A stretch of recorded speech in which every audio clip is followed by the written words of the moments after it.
మండు టెండర్లను లెక్కపెట్టక రాష్ట్రంలో అభ్యర్థులు జోరుగా ప్రచారాలు చేస్తున్నారు. ఓట్ల అభ్యర్థనకు వెళ్లిన నేతలకు ప్రజలు అడుగడుగునా నీరాజనాలు పడుతున్నారు. ఇంటింటికి వెళ్లి సూపర్ 6 పథకాలను వివరిస్తున్నారు. కూటమి మేనిఫెస్టోకు ఆకర్షితులైన వైకాపా నాయకులు తెలుగుదేశం పార్టీలో చేరుతున్నారు. వైఎస్ఆర్ జిల్లా ప్రొద్దుటూరులో వైకాపా నుంచి తెదేపాలోకి భారీగా చేరికలు జరిగాయి. 17వ వార్డు కౌన్సిలర్ సరిత, ఆమె భర్త మాజీ కౌన్సిలర్ జయలింగారెడ్డిలు అనుచరులతో కలిసి తెదేపాలో చేరారు. వారందరికీ తెదేపా నంద్యాల ఎమ్మెల్యే అభ్యర్థి వరదరాజులరెడ్డి కండువా కప్పి పార్టీలోకి ఆహ్వానించారు. చంద్రబాబు పాలనలో మేలు జరుగుతుందన్న నమ్మకంతోనే తెదేపాలో చేరారని తెలిపారు. అనంతపురం తెదేపా అభ్యర్థి దగ్గుబాటి వెంకటేశ్వర ప్రసాద్ 4, 5వ డివిజన్లలో ఎన్నికల ప్రచారం నిర్వహించారు. ఇంటింటికి వెళ్తూ కూటమి మేనిఫెస్టో అంశాలను వివరిస్తున్నారు. రాష్ట్రంలో పింఛన్దారులను ఉద్దేశపూర్వకంగానే ఇబ్బంది పెడుతున్నారని ఆగ్రహం వ్యక్తం చేశారు. చంద్రబాబు నాయుడు గారిని ముఖ్యమంత్రి చేసుకోవాలి మనం అని చెప్పేసి తెలియజేస్తా ఉన్నారు.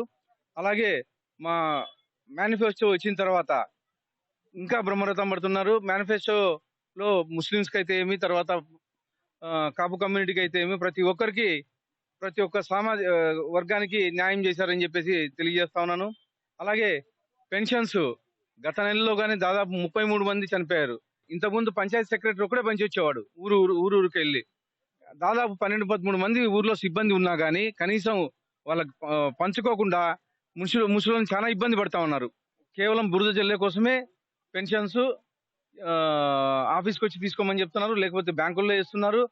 క్యూలో ఎండకి నిలబెట్టేసి వాళ్ళని చాలా ఇబ్బంది పెడతా ఉన్నారు. కనీసం ఇప్పుడన్నా తేరుకొని గవర్నమెంట్ పెన్షన్స్ ఇంటింటికి పంపించాలని చెప్పేసి కోరుతా ఉన్నాను. తెలుగుదేశం అధినేత చంద్రబాబు ప్రాతినిధ్యం వహిస్తున్న కుప్పం నియోజకవర్గంలో ఎమ్మెల్సీ కంచల శ్రీకాంత్, మాజీ ఎమ్మెల్సీ గౌనిబారి శ్రీనివాసులు ఆధ్వర్యంలో తెదేపా నాయకులు, కార్యకర్తలు పెద్ద ఎత్తున ప్రచారాలు చేస్తున్నారు. గ్రామాల్లో పర్యటిస్తూ ఇంటింటికి తిరిగి సూపర్ 6 పథకాలను వివరిస్తూ ఓట్లు అభ్యర్థిస్తున్నారు. కృష్ణా జిల్లా ఉంగుటూరు మండలంలోని గ్రామాల్లో యార్లగడ్డ వెంకట్రావు, వల్లభనేని బాలశౌరి ఎన్నికల ప్రచారం నిర్వహించారు. ఎన్నికల ప్రచారంలో యార్లగడ్డతో పాటు నందమూరి రామకృష్ణ, మాజీ ఎంపీ కొనకల్ల, మాజీ ఎమ్మెల్యే ముద్రపైన పాల్గొన్నారు. కూటమి మేనిఫెస్టో అంశాలను ప్రజలకు వివరించారు.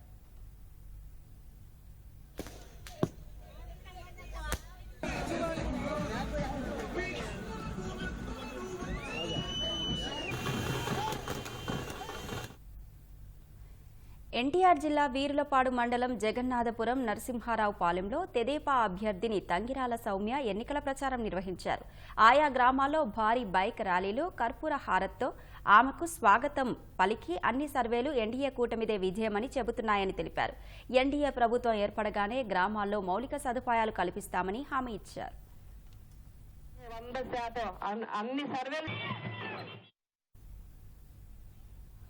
విజయవాడలో కాంగ్రెస్ నాయకులు ఇంటింటి ప్రచారం నిర్వహించారు. ప్రత్యేక హోదా, విభజన హామీలు నెరవేర్చాలంటే తప్పక కాంగ్రెస్ పార్టీనే గెలిపించాలని విజయవాడ ఎంపీగా పోటీ చేస్తున్న వల్లూరి భార్గవ్ ఓటర్లకు తెలిపారు.